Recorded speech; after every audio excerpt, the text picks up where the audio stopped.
So anyway, so this is going to be just a really quick refresher. We've got 59 slides, I'm kidding, 13 slide presentation on just, refreshing ourselves on use of the STEMI protocol tool, which is pretty nice.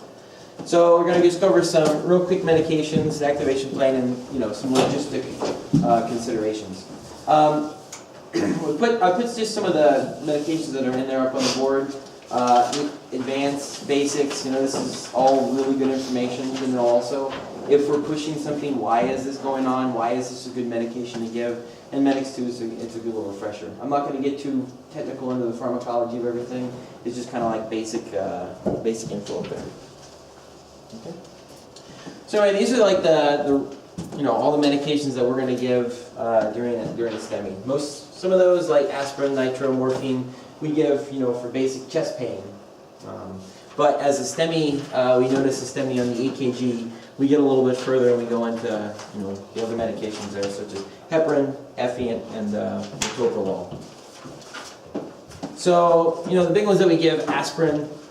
It's going to be our antiplatelet drug, so it's going to it blocks a lipid that causes all the the platelets to bind with each other. So if we give that, we're going to kind of not get that clot any worse. Nitro, I think everybody we're familiar with, right? Vasodilator. If it's a supply and demand problem, open it up. We allow more blood to get through the system. Morphine kind of decreases the heart's demand for some oxygen and also kills some of the pain, which relieves some of the anxiety and makes them feel a little bit better. David? Yes? Where do we stand with nitroglycerin intravenously? There was a shortage for a while. We're still on that shortage. Yeah. Okay. So that means we have none whatsoever? We've got the sublingual spray and the paste. No drip. No drips. And if you're picking someone at the hospital, there's no reason they can't hand you a bottle of nitroglycerin because they're making it up as they need it, right? Yes. Okay. Yes. That'll come into play later. Okay, thank you. Yeah. Good. And then as we get into, we recognize the STEMI on the EKG, we start to get into the activation plan, which adds a couple other medications into play. Number one, we just talked about the IV nitro. I forgot the name already. We don't have that one, but just like we stated, we can get it from the hospital. And the paste. So we can do some nitro paste up onto their upper chest. Heparin's another anticoagulant that we're going to give, so it kind of keeps the blood a little bit thinner and keeps it from binding. Effient kind of works really well with the aspirin. Dose, do you want to? We've got it in the next tool. I'm just going over drugs right now, and then we get down into there. Okay. Let me work through this stuff. Got it. It's okay. And so the Effient with the aspirin, it tends to keep the clots from forming. Doesn't really bust anything up, just keeps it from getting any worse. Right? And the metoprolol is a beta-1 blocker, so it kind of drops the blood pressure, keeps it to a more workable level, and helps out with heart attacks. Yeah. Arrhythmias. Arrhythmias, that's what I was trying to say. Good. So this you have in front of you, this is our STEMI guidelines. There's a lot of stuff through there. And it's good to have in there. Complete the chest pain guideline, verify STEMI. So one of the big things we're going to do is get a really early 12-lead acquisition on both frontline trucks here, which are going to be, could be responding without ALS to begin with. Getting that 12-lead early on, even before ALS arrival, is really important. Other things on there, and it's mentioned later, if you're able to transmit that early before ALS arrives, if we come into that situation, it's going to help with expediting this person to the tertiary facility. Okay, so getting that 12-lead early, completing the STEMI checklist and working through there, and making sure they've got all the medications on board will be important. Doses are going to be on the very next page there. But as you can see on there, there's a ton of stuff to remember. On an ALS level, I got a ton of things running through my head. So on an ILS kind of level, it's really nice to have you there helping me out, going through, making sure I'm getting hit on the list. The STEMI tool, which is right there, is in our STEMI bag that's in the ALS bag. So if you're looking through this, did we give the aspirin? Did we give the nitroglycerin? Is the paste on? If we've got a drip going, have we acquired that from the hospital? Morphine, how much do we give? What time was it? Kind of deal. And you can kind of help work through this. So this is really nice, especially coming from, you know, a service where we didn't have any of this coming from elsewhere. So try to remember everything. What was it? You know, it is emblazoned in my head, but as you're going through things, thinking logistically, trying to get from point A to point B in an expedient fashion, it's nice to have this little checklist to run through and make sure that we've got everything taken care of. And that's probably a good list as far as the priority as well. Hmm? So Dave, Yes? here's a question about the nitro paste. It's not on the STEMI tools since we don't have ID nitro. Is that good? Do you want us to get on that on as soon as possible, or give the 3 sprays, then you go paste, and it doesn't have how much paste you use, doing 1.5 inches? And I think when we get down to the, where the drip would be, we would probably put the paste in that order sequence. Okay. And I'd probably just put on like a 1/2 inch of nitro paste as a substitute for a drip. And then keep the spray up with it, or that's it for nitro at that point? So the nitro sprays or nitro under the tongue, you know, type thing, whether it's pills or sprays, are really early on when people are still having chest discomfort, maximal coronary vasodilation. The nitroglycerin is kind of more for the long haul, if you will. So I'm happy for people to get, you know, two or 3 hits of nitroglycerin spray early on, followed by paste. If by, you know, 3 hits of nitroglycerin you're not relieving their pain, there's no reason to keep doing that for eternity. So carry on. Yes. I've personally been going to paste early because there's so much logistical stuff that we're having to deal with, all the phone calls and emailing. It's just almost impossible to do all of that at the same time. So I've been cutting that corner and getting the paste on early, and then no problem still with doing that. a few sprays if I have. Yeah. Okay. And So no problems. And you guys probably don't have that issue, but nurses sometimes get confused that, you know, if someone has some paste on, then they're not going to give them spray or whatever. But if someone has paste on and they're having, you know, increasing ischemic chest pain, there's no reason you can't give them a spray too. It kind of gives them a bigger dose, you know, quickly. So just because you're using one doesn't mean you can't use the other. Dr. Jenkins, I've tried several times to determine what dosage is for paste, and nothing really describes it. Does giving 2 inches increase the dosage or the duration of the delivery of the med? A little bit of both. So, so just, you know, over the years, I've messed with different doses and whatnot, but you go over 1 inch, then you start having more nausea and terrible headaches, and all of a sudden you're dealing with a second problem that you didn't really have. So I tend to go a little lighter at 1/2 inch of paste for most people. Once in a while I'll go to 1 inch of paste, but I think more than that is probably counterproductive. You know, unless maybe you're treating severe hypertension or something like that. Yeah. Any other questions on that? I forgot to mention earlier on, please blurt them out. This is an interactive presentation. Good. All right. So, like I said, that checklist is in there. When we're checking off the trucks, obviously that's on the list to make sure that that tool's available in the bag. So going over it every once in a while would be an absolute great thing to do. So the activation plan you've got in front of you, it's like 5 pages long. I've broken it down to make it a little more palatable on here instead of trying to crop it and make it nice and small. There's a couple things in this that were omitted, which we're going to talk about towards the end of this or as needed. I've left out, you know, the responsibilities of the ED and what's going to happen, what KMC should be doing. So this presentation revolves totally around EMS-based stuff. We're going to get into some logistics and technologies. There we go. All right. So our responsibilities as EMS, and it says paramedic responsibility, but this is pretty much EMS responsibility. Establishment of a STEMI diagnosis.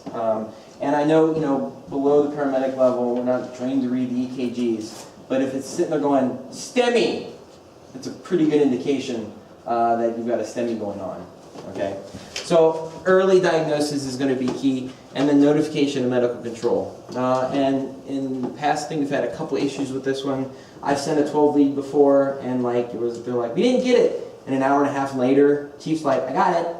So it just pops up a little late. So, you know, transmission to the website or the email is great. following that up, because you've got a couple different things with the phone call to the cardiologist is going to be good too. And if they didn't get it right away, you know, if you're talking to medical control, I'm sure they've got a cell phone that you can. Good. All right, so once you've got the transmittal going, calling medical control with our STEMI alert would be our next step, essentially. So calling BGH, let them know what you got. Just realize that if we send the email, it takes a couple minutes to get, when you send it, you receive it. So if you call right away and say, did you get the email? They're going to go, what? So give it a couple minutes. If it's still not going through, just always ask the ER doc, what's your cell phone, and we can fix it that way, which we just discussed also. Okay. Other thing to do is there to get the name of who the cardiologist is going to be at KMC. So we got that name and their phone number. It's going to make that a little bit easier. We've got this list of numbers of all these cardiologists, and going down the list. You on today? No. Sorry. Hello. Just so make sure you get that name. And making contact with KMC, that's on their list of duties to do. But just following up with them to make sure we get that done would be good. Yep. Last couple STEMIs I've had, I've asked them for the name and number of the cardiologist, and they give me the cardiologist for Bonner General and not for KMC. Is there a way we can work out that? Because I've called you a couple times, you're like, I'm working at Bonner, I don't know why they give you. So you have to say for Kootenai, for starters. So you have to ask who the... Hey, I'm not sure if you're gonna hit it now or later, so you don't have to answer if you're gonna hit it later, but with Life Flight being here, the last 2 STEMIs I've run have gone straight to the airport. So at what point does our responsibility in talking to the cardiologist? Because usually I'm just emailing the EKG and they're getting ready to take off, and at that point I'm like, do I still need to contact them? Like, when do I stop and that's it? Yeah, even with if the activation of Life Flight, contact the cardiologist. And where's Michelle? Correct me if I'm wrong here. The communication in the helicopter is with your dispatch and the ER only, pretty much. Am I correct? Or would you contact the cardiologist in the... We give them about 15-minute heads up. This is where we're coming in. We give them a STEMI alert or a cardiac alert. Who are you calling though? We're calling whether we're going to KMC or Spokane. Would it be the ER? Oh, we're calling the ER through Right. our sat phone. Right. So Or our your friends. responsibility would still be to contact the cardiologist, receiving cardiologist, make sure they have the STEMI, still transmit as we normally would. They're just going to get there quicker, straight line. Okay. Because last time I had it there, yeah, I can't remember who was on call, they're like, I only have 12 minutes. I'm like, yeah, I'm flying, I'm sorry the email just got to you, but they're already in the air and they've been gone for 5 minutes. So those are the things we need to avoid, and I think and sometimes it's a quick handoff to Life Flight and they're in the air, that sometimes that doesn't happen. Yeah. And so getting the EKG sent off before we load them on Life Flight is probably a good thing, because you can't physically make a phone call from there. No, we can't. It's not a rotary. We Right. can't dial. It's preset, and we can't dial with our sat phone. So. And so it's a. Looks like we're quicker than the technology will allow. So what we're going with there, I think, is regardless of mode of transportation, the same contact still needs to be made. Contact BGH, obviously, and in there is discuss which mode of transport, it's on the next page, which mode of transport is best, via air or ground, or depending on where you are, and that gets into a logistical conversation. And that's the need for talking to Bonner, is so that the Bonner people can track down which cardiologist and activate the STEMI alert, and so the cath lab's notified and all those things. So you don't have to do all that, and so they do have that 30 minutes or so heads up, because if their first message is when you guys are pulling in the landing, it's like, crap, there's someone on the table, they just started a case. That's just, we can't have that happening. So we need to remember the priority is to transmit that 12 lead as soon as possible. That's why we so desperately need EMT, advanced and basics to be working with us to get all this stuff done, because no one can do it alone and get it done fast enough. Right. Correct.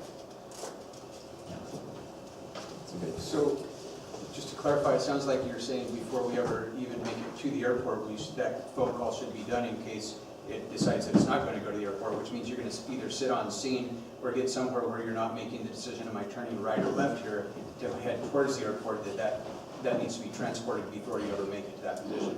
So anything within that 10 minutes, we're actually now delaying and saying, wait, we need to stay on scene or stay here without actually turning towards the airport and send this and make sure we have verification from the doctor before we actually take the steps that we have been taking.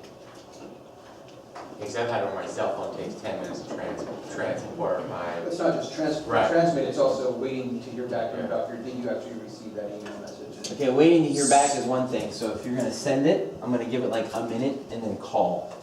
So the call to BGH is gonna be pretty But quick. that delay is If still. you have a STEMI and you're comfortable and you look at the EKG and it's not a quandary, then, then carry on with wherever you're planning on going and talk to whoever it is on the way. So you're saying, should you sit and wait before you drive out to the airport or whatever? Or? Correct, well, in deciding whether it is going to go to BGH or continue towards that airport without hearing from the doctor first. So if it's really kind of an iffy thing and you're not sure, then I'm okay with you talking to BGH, but waiting for this. But if it's a clear-cut STEMI and it's nice out and they're flying and you can get to the airport in 5 minutes, I would head that way. And then are you calling ahead to dispatch to the life flight? Are you calling life flight, or tell me what's the Typically, we just have life flight on standby. We would have dispatch activate life flight. yeah, they're just sitting at the airport waiting for a spot out. They're warmed up, Good. waiting for us. Yeah. So that would be kind of when you're early on, when you're just dispatched to them, or once you see the patient, then you're gonna call dispatch and say, please put life flight on standby. Is that- We often have it in route, they have, before we ever arrive to the patient, Okay. that life flight is on If we- standby. So then do you then give somebody a heads up, like, we're heading your way now, or? Yes. Yes. And that's the activation versus the standby. The activation means, get ready for a patient, we're coming to the airport, lights and sirens. Right. So I would not pause if there's issues of, Bob? Can I back you up one slide? Sure. The bottom one, Yep. AMTs, are we using a common sense standard there? If you're 5 minutes behind us or 3 minutes behind us? No, I'm thinking if they're having chest pain, and you've got the 12-week capability, get it on early. I mean, I'll go from recent experience. So I've gone on 2 chest pains down in Segal. They beat me by a long shot. I get there and I go, here, it's perfect. Because then that makes the determination pretty quick. Because life flight's again already on standby, and I can go launch, and that saves a ton of time. And Yeah. that was the whole reason for putting EKGs out in the field with advanced EMTs. Yeah, I mean, this time of year there's lots of examples out there, but you can say, go come or Bonner General, we're ahead of you at, going to something in Upper Pack or something like that, and we're 7, 8, 9 minutes ahead. That would be a perfect opportunity to send an EKG Yeah, if from you- out there. All the same, if you're a minute or two ahead and we're like pulling in and you've got the monitor right there. If you've got a monitor in your truck and you got a chest pain going on, the monitor goes in with you. Understood. That way, when you get going, by the time we're coming in and you're plugging in, that still saves X amount of time. So it'd be a good thing to do. Thank you. Yep. So since we're heading in anyway, I'd like to take a pause real quick and welcome Hawaiian Joe to the scene. Hi, everybody. Aloha. All right, back on plan. All right, so when we get down to the terminal, we've got a STEMI. We're going to the destination facility. Transport criteria, you got that. Discuss medical control, ground versus air. That seems to be a sticking point on occasion, but like we were just talking about, if you're pretty close to the airport and you got a pretty clear-cut STEMI, let's go that direction. Okay. Now, ground versus air, that's going to have to be depending on where you are. All right. So if you're going south may be the best option to go. Or if you're, south in the Segal, that might be the best option to go. All and right. I think that's, if you are south of the Long Bridge, no question about it, you should keep on going south. I think backtracking to the airport is a mistake. And what we have to decide is, and it's something we will be talking about this next few months, is just where it is we're going to make that determination. So for the moment, I think Long Bridge and south, I think you should keep going south. And what's not clear to me is how to deal. So if someone's at Bonner General having a STEMI, are they flying to the roof and then taking them off there versus driving them out there? That's the way it's been happening so far. Yes. And that's probably faster, I mean, if they, as long as they make that decision to launch and, you know, within 10 minutes of arrival. Because once in a while, we've driven them out there and we've wasted a lot of time doing that. Which happens, but if you have the time to get them already coming over, then you have the next 10 or 15 minutes to finish whatever you're doing at Bonner, so you're ready to get them out of there and package them. So. Well, we have some actual data we can share with you on how long it takes from various locations using various methods. Good, all right. So initiate STEMI guidelines is on the tool. Contact the receiving cardiologist for further orders if they've got anything going on. And a good thing to do would be give an ETA, whether they're going via flights, maybe short one, or us. That kind of gives everybody that orientation about we need to get this going by now. All right. Prepare patient for catheterization. It is in the tool to go ahead and shave around the groin and stuff. Do we have razors in the trucks?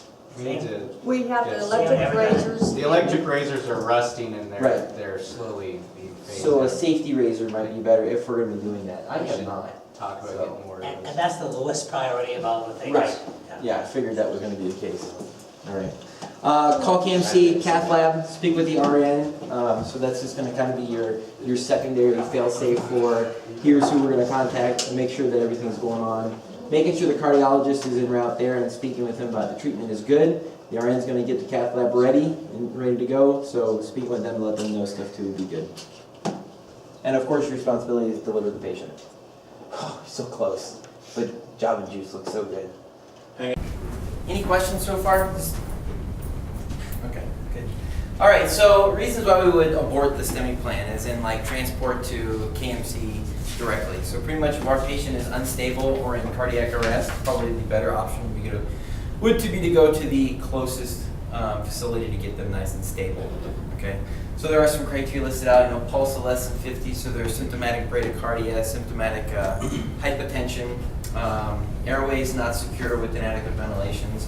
So if you're looking at them and thinking, boy, they're not going to make it from here to there, it might be a better option to go ahead and stop at Bonner General, get them stabilized, and probably hang out because as soon as they are stabilized, they're going to be transported for the STEMI criteria. Okay, so keep it, if at all possible, as far as system status goes, keep the unit available for that transfer because we know it's going. I agree. If I'm pacing a bradycardic rate, is that? It would be mitigated If you're essentially. pacing them and they have a pressure and they're not coding in front of you, then I'm okay to keep on going. Okay. Yeah, so once all those, any issue, airway's been secured, pressure's back up, you pace them and they're improving, then it would be, then it'd be time to go at If that their point. pulse is 49 and they're doing okay, keep on going. It's really the gestalt. If they are coding or about to code, then they're probably better off at Bonner. But almost anything else, they need to get the artery open, bottom line. So carrying on is usually in their best interest.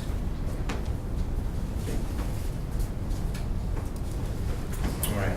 So as far as medical control goes, this kind of, this is what we're doing when we're medical control. When they take the call from the STEMI alert, they're going to confirm the diagnosis, receive the EKG, contact KMC and make a, good contact with the cardiologist.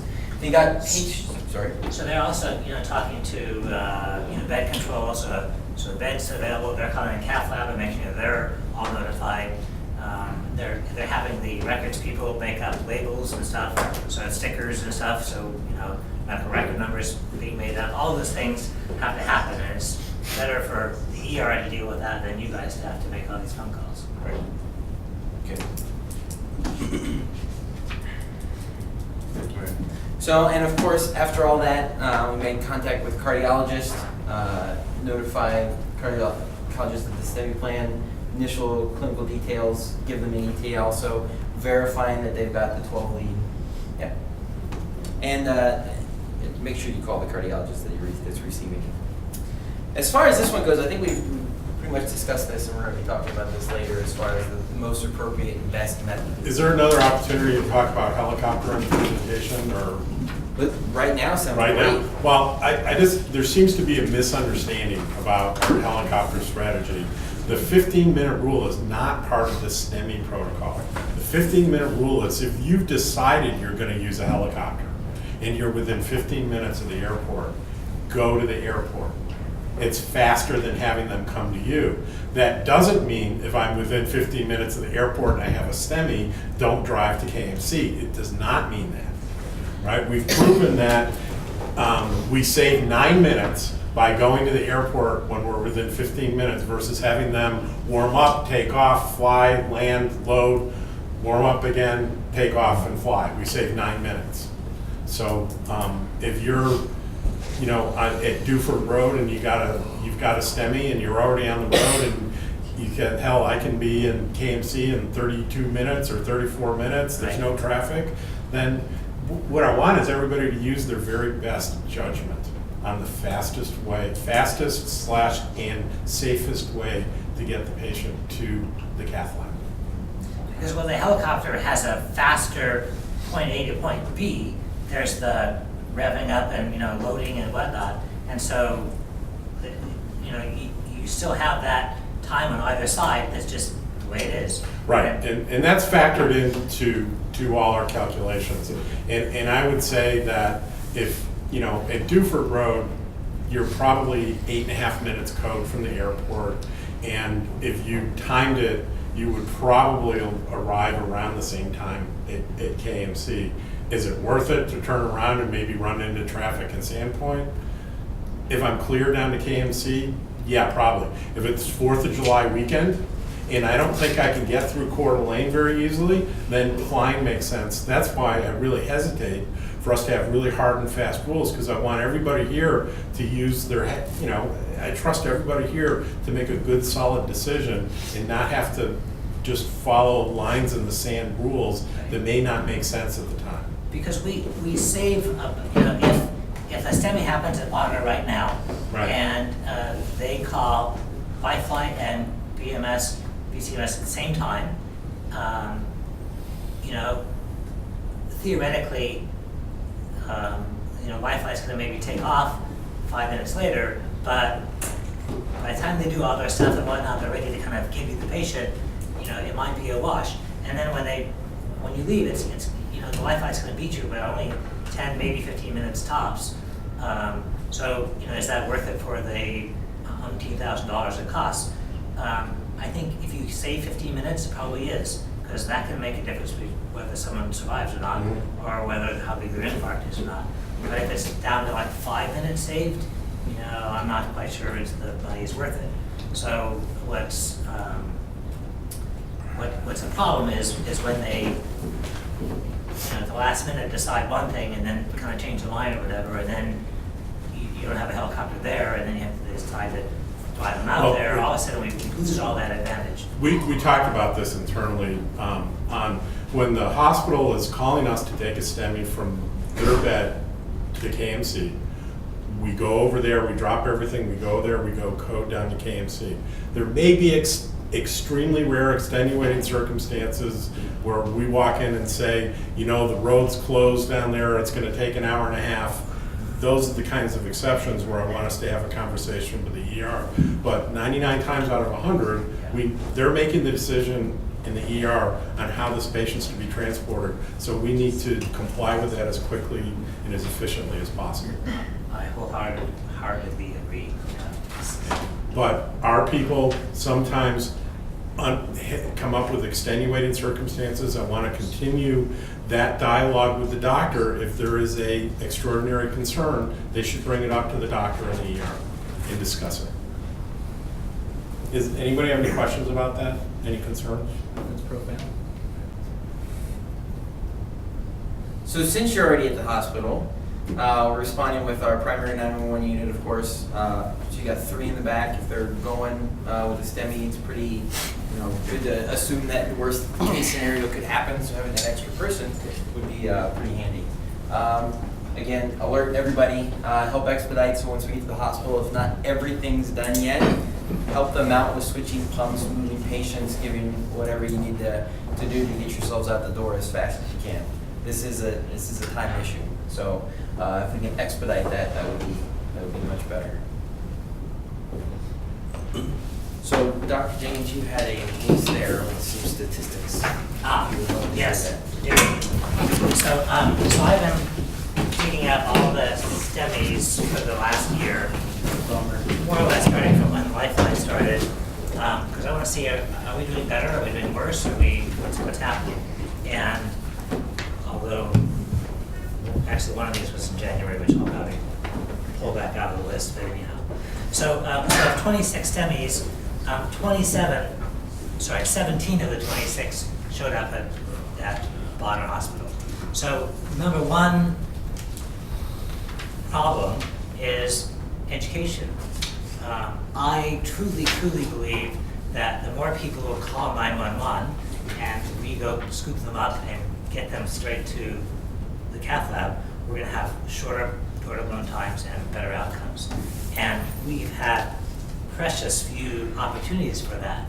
In fact, many of the ones that they're actually calling 911 are because they're not, they're Priest Lake, Priest River, Schweitzer, places like that. So we've actually had relatively few chances to pull someone out of, a 2-mile radius from here and go straight to the cath lab.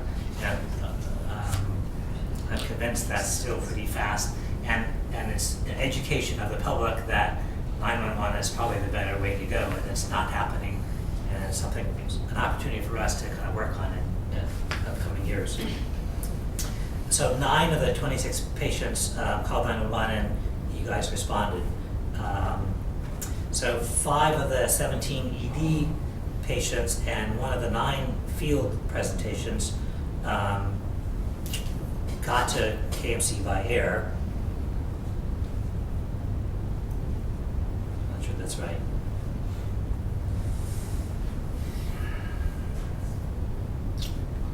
No, that's not right. So actually maybe 8 of the 9 field presentations got there by air. I gotta check that one. That data's not right. Because many of the ones that were Priest Lake, Priest River, Schweitzer came by air. So I think that's flip-flopped. And there's still a couple patients who I can't even figure out how they got there because nobody wrote anything. And it's hard to tell. Have you ever seen Star Trek? Yeah. So at least 2 EKGs that I'm aware of showing STEMI never got to the cardiologist or to the medical control prior to a patient arriving at KMC. And the emergency room wasn't always in the loop. So there was one, and I think what we talked about, the medical control heard about it, knew there was a possible STEMI out at the surgery center, but they ended up never getting the EKG. So so the call saying yes, it is a STEMI and yes, they're on their way never happened, and that impacts on what happens when you arrive there. So how many of those were there? We delivered someone and there was no EKG? Two of them were.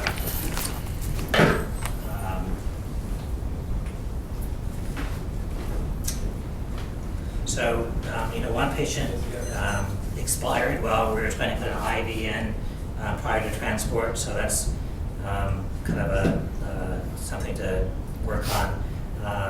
That particular patient was going to be flown, and so when we were flying people, it's hard to put IVs in when you're, right? So it has to be done ahead of time. I think the rule of thumb is if you can't get an IV in quickly or a STEMI, they just need to be drilled. I think that's what we've decided on. Yeah. So one patient died on day 2 after the decision was made not to open the artery due to advanced age. So an older person who was diverted to the ER, they said, well, his pain's gone, he's pain-free, he's old, let's not do this. Was it the right thing? So he died 2 days later, and would that necessarily happen if we'd opened his artery? I don't know, but it's troublesome, and it's not for you guys to worry about, but it's for me to worry about. Our average hospital stay was 4.3 days of the 24 survivors, and 2 people went to bypass surgery within the week, and so excluding those two, the average hospital stay was 2.8 days, which is good. That's excellent. The average door to balloon for patients who presented in the ED, so from walking in the door to the ED to having open arteries, 122 minutes. The average EMS door to balloon for people who called 911 was 93 minutes. And these came from Priest River, Priest Lake, and Schweitzer.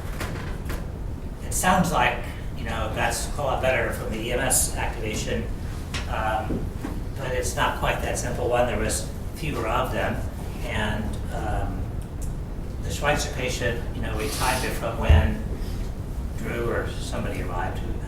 Which one? Schweitzer MI in January. But patient was already kind of in EMS system with a clinic up there, so do we count that or not? That becomes kind of difficult. So I'm counting my door to balloon for when an ALS person arrives or an ER patient goes to the ER. I'm not counting urgent care type places that don't have 12 weeks. What else? So our average emergency room time was 49 minutes. So a couple of the docs have times as low as 27 and 28 minutes from walking the door with a STEMI to out the door in either life flight or an ambulance. And so their average was 40 minutes, and one of the doctors averaged 67 minutes. So there isn't a equivalence of who's doing what and where. And I think it's something for us to work on. I think something for me to work on with the ER to try to get them to expedite. Dr. Gramick made an expedited form for taking care of STEMIs. And in fact, this form's not being used as often as I'd like. I would like to see most all STEMIs out of there in 30 minutes. In fact, it seems to me that if we asking for a scene time for STEMIs of 15 minutes from you guys, I'd like to ask for a scene time in the ER of 15 minutes for them as well. And it's difficult, especially if you want to wait for X-rays and labs and things like that. But I'm really wanting them to make the diagnosis and arrange transport. And anything else they do, they can do while you guys are ready to show up or life flight is landing. And anything else that needs to happen can happen on the ambulance. And if there was one patient, they just said, well, one of our guys came in and said, well, we don't have nitroglycerin, and we don't have any beta blocker. Now we're stocking IV metoprolol, is that right? Yeah? Yes.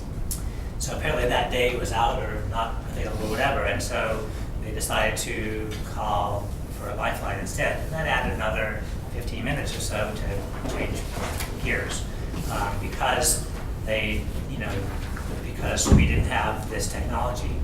And I'm going, seriously, you could pick up a bottle of nitro and here's a syringe of metoprolol here, and out the door in 30 seconds. That's what I would have liked to see happen, and I'm not sure why that didn't happen, but those are the things that I want to work on to try to not be adding these 15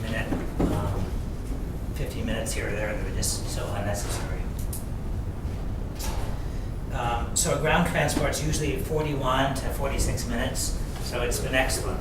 It's and air, and I don't have all the PCRs to get all of it, but I'm kind of adding the times from when they left there to when they arrived in the cath lab, and it's anywhere from 28 to 50 minutes, and once in a while it's been like 20 minutes, but so it's faster, but it's not by a huge amount.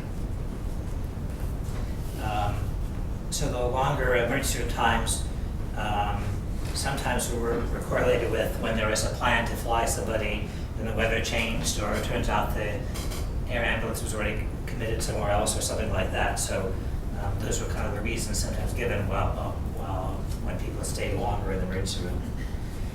Once people got to the cath lab, the average time from coming in the door to having an open artery was 27 minutes. And some of those have been as short as like 11 or 12 minutes.